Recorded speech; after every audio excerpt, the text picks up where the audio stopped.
तर मंडळी, अवनी आणि राजाच्या डिवोर्सबद्दल समजल्यानंतरून पाण्या प्रचंड चिडलेला आहे. तो अक्षरशः त्याला असं वाटतंय की मी काय करू आणि काय नाही. धावतोच तो गाडी काढतो आणि सगळ्यात पहिले येतो घरी आणि राजाची डायरेक्ट कॉलरच पकडतो आणि त्याला खूप काही काही बोलत असतो. राजाने कारण जेव्हा विचारलं की काय रे, काय चाललंय तुझं, मला असं का धरून धरून बोलतोय तू, तेव्हा पाण्या त्याला सांगतो की काय रे, घटस्फोट घ्यायला निघालायस तू. मंडळी, आता घरामध्ये चारही बाबांमध्ये या गोष्टी पसरतात आणि तितक्यात तिकडून बिचारी अवनी अगदी घाबरत घाबरत येते आणि तिला खूप वाईट वाटतं की आता अरे देवा, सगळ्यांसमोर हे कसं काय येणार आहे, म्हणजे पाण्याला कसं काय कळलं. आणि नंतरून जेव्हा तिला समजतं की पाण्याचा तो जो वकील होता तो पाण्याच्या ओळखीचा निघालाय, तेव्हा तिला आणखीन जास्त टेन्शन येतं.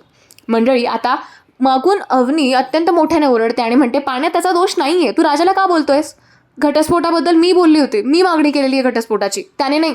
मंडळी, अवनीच्या तोंडून हे शब्द ऐकताच आपला धन्या अगदी कोलमडूनच पडतो. त्याला खूप वाईट वाटतं आणि तो अवनीला आणि राजाला खूप काही काही सुनावतो. आणि बाहेरून मात्र धोंडी अण्णा आता हे सगळं ऐकून घेत आहे. धोंडी अण्णांपर्यंत सुद्धा आता हे सत्य जाणार आहे.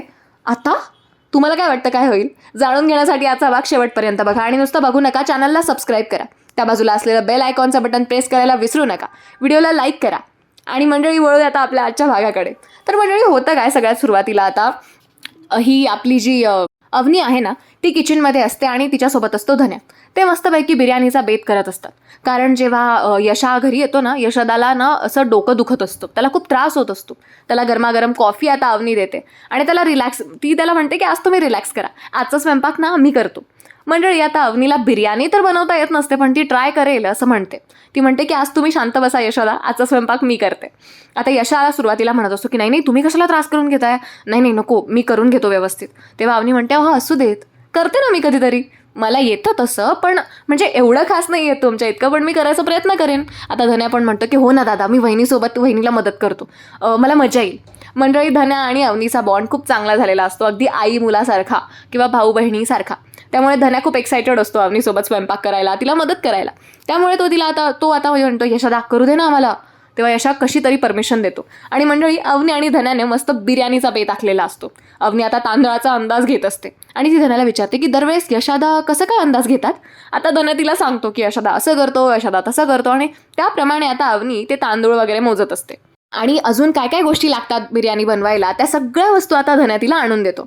सो मंडळी, आता त्या दोघांचं तेच प्लॅनिंग सुरू असतो की कसं करायचं, काय करायचं. तेव्हा धन्या विचारतो वहिनी, पण तुला बिर्याणी बनवता येते ना गं. तेव्हा अवनी म्हणते नाही, ॲक्च्युली मला एवढी परफेक्ट नाही येत, पण आपण यूट्यूबवर बघू ना, यूट्यूबवर बघून करू, मला परफेक्ट जमेल. आता मंडळी, तितक्यात राजा येतो आणि अवनीला शोधत तो म्हणतो तुम्ही ते काय करताय किचनमध्ये.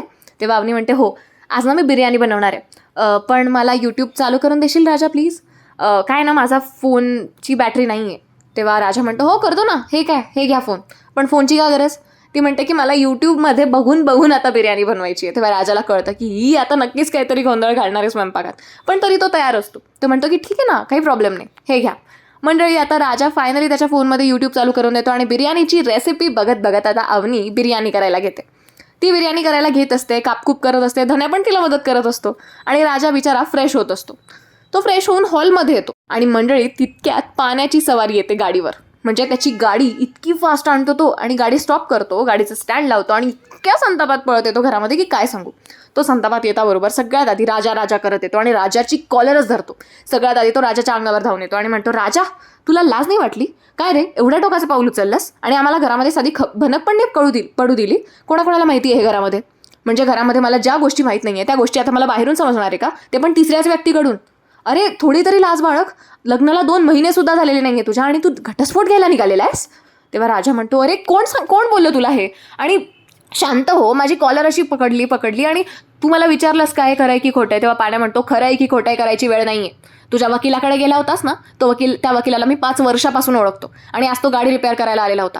अरे तो मला स्पष्ट बोलला की तुझा भाऊ आणि तुझी वहिनी एकमेकांपासून घटस्फोट घेत आहे, त्यांचं जमत नाही आहे म्हणे. मला तर असं काही वाटलं नाही आणि घरामध्ये कुठलीही गोष्ट न चर्चित करता तुम्ही बाहेर असं डायरेक्ट वकिलाकडे जाताय. हां, अरे तो वकील मला अजून सल्ले देऊन गेला की तुझ्या भावाला सांग, घरात मॅटर मिटत असेल तर मिटवून टाक. योग्य वाटतं का ते. मंडळी, आता राजाला तो खूप आरडाओरडा करत असतो, दोघांची धराधरी होत असते. राजाचे डोळे पाणावतात. त्याचेच काय, धन्याला जेव्हा हे कळतं ना, धन्याचे सुद्धा डोळे पाणावतात आणि तो तर कोलमडूनच पडतो. मंडळी, यशोदाला सुद्धा आता हे कळतं आणि यशोदा म्हणतो काय बोलतोयस तू पाण्या, हे शक्यच नाही आहे. हे खरं आहे राजा, खरं आहे का हे. तेव्हा मंडळी राजा म्हणतो हो हे खरं आहे.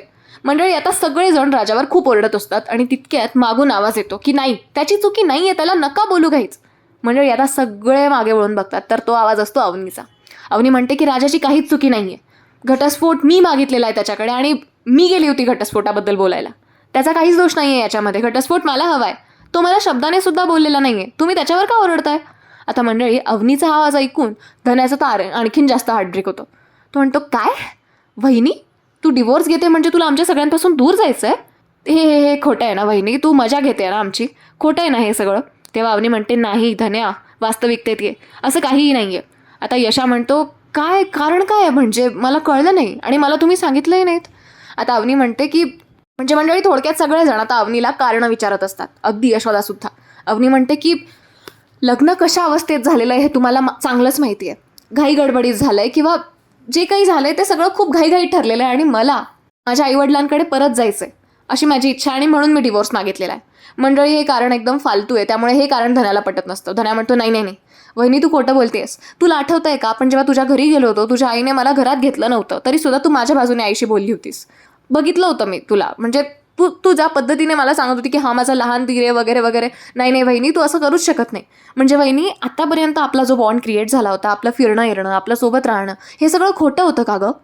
तू आम्हाला बहिणीसारखं जीव लावणं, माझ्यासोबत काही जेवण बनवणं, मला काही गोष्टी सांगणं, शिकवणं, हे सगळं खोटं होतं. मग तू का आलीस आमच्या आयुष्यात? तू का नाटक केलंस का एवढं सगळं? मंडळी, आता अवनीला तो खूप काही काही बोलत असतो आणि यशा त्याला आवरतो आणि म्हणतो, तोंडाला आवर घाल धन्या, असं बोलणं योग्य नाही आहे. असं का बोलतोयस? तेव्हा धन्या म्हणतो, अरे मोठ्या मुश्किलीने मला काहीतरी कळलं की बहीण कशी असते, आई कशी असते आणि तेवढ्यात तू जायच्या गोष्टी करतेस अवनी बहिणी. मंडळी, धन्याला खूप वाईट वाटलेलं असतं. आता मंडळी, अवनी तिची बाजू मांडू लागते आणि म्हणते की हे बघा, मला नाही माहिती तुम्हाला काय सांगू, पण यशाला तुम्हाला कळतंय की आमचं लग्न कुठल्या अवस्थेत झालेलं आहे. मला आता या सगळ्या गोष्टी सांभाळणं कठीण होऊन बसलेलं आहे. माझे डिग्री सर्टिफिकेट जाळून टाकली आहेत माझ्या घरच्यांनी. मला ते घरामध्ये घ्यायला सुद्धा तयार नाही आहेत. मला खूप वाईट वाटतं या गोष्टींना घेऊन. आता तितक्यात पाण्या म्हणतो, अहो वहिनी, पण तुम्ही आम्हाला तरी सांगायचं होतं ना या सगळ्याबद्दल. तुम्ही कधी आम्हाला बोललात का? आणि मला ही गोष्ट बाहेरून कळते, म्हणजे माझ्याच घरात काय चाललंय हेच मला कळत नाही म्हटल्यावर मी माझ्याच घरात परका झालो ना. आता मंडळी, अवनी सगळ्यांची समजूत काढत असते आणि म्हणते की डिवोर्सची प्रोसिजर आम्ही फाईल केली, पण डिवोर्सची प्रोसिजर सुरूसुद्धा झालेली नाही आहे अजून. अडचणी आलेल्या आहेत खूप मोठ्या आणि मला नाही वाटत की तो एवढा इझिली होईल. मंडळी, अवनी सगळ्यांना समजावण्याचा प्रयत्न करते आणि राजाकडे आता सगळे बघत असतात की तू तर समजवायचं होतंस.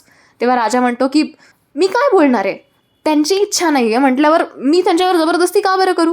हां, आणि वेळ मिळतो असंही 6 महिने, आपण जेव्हा वेळ मिळेल तेव्हा बघू. आता मंडळी, तितक्यात बाहेर धोंडी अण्णा यांचा आरडाओरडा ऐकतात आणि बाहेरून त्यांचं सगळं बोलणं ते ऐकून घेतात. म्हणजे अवनी म्हणत असते की हे बघा, घटस्फोटाचा मी निर्णय घेतलेला आहे, पण त्यामागची पण काही कारण आहेत जे मी तुम्हाला प्रत्येकाला नाही सांगू शकत. मंडळी, धोंडी अण्णा जेव्हा हे शब्द ऐकतात ना, तेव्हा हे शब्द त्यांच्या काळजातून निघतात, डायरेक्ट चिरून निघतात. धोंडी अण्णांना खूप मोठा धक्का बसतो. त्या अजून पुढच्या सगळ्या गोष्टी ऐकून घेतात, ज्या गोष्टी त्यांनी ऐकायला नको पाहिजे. पण मग आता काय माहिती त्यांची रिॲक्शन काय असते ते. मंडळी, तुम्हाला काय वाटतं, धोंडी अण्णा यावर काय रिॲक्ट करतील? धोंडी अण्णांचा राग हा डिवोर्स थांबवू शकेल का? की म्हणजे डिवोर्सची प्रोसिजर सुरू व्हायच्या आतच अवनीचं मतपरिवर्तन होईल? हो मंडळी, का नाही होणार? अवनीचं मतपरिवर्तन होणार आहे आणि ती स्वतःचं एम्पायर उभं करणार आहे, तेही दांगटांच्या कुटुंबापासून सुरुवात करू. सो आता तुम्हाला काय वाटतं, कसं करेल ती हे सगळं मला कमेंट्समध्ये नक्की सांगा. आणि तुमच्या कमेंट्स बघून मला खरंच खूप छान वाटतंय, त्यामुळे व्हिडिओला लाईक करा, चॅनलला सबस्क्राईब करा आणि बाजूला असलेलं बेल आयकॉनचं बटन दाबायला विसरू नका, म्हणजे आपले व्हिडिओ सगळ्यात पहिले तुमच्यापर्यंत येऊन पोहोचतील.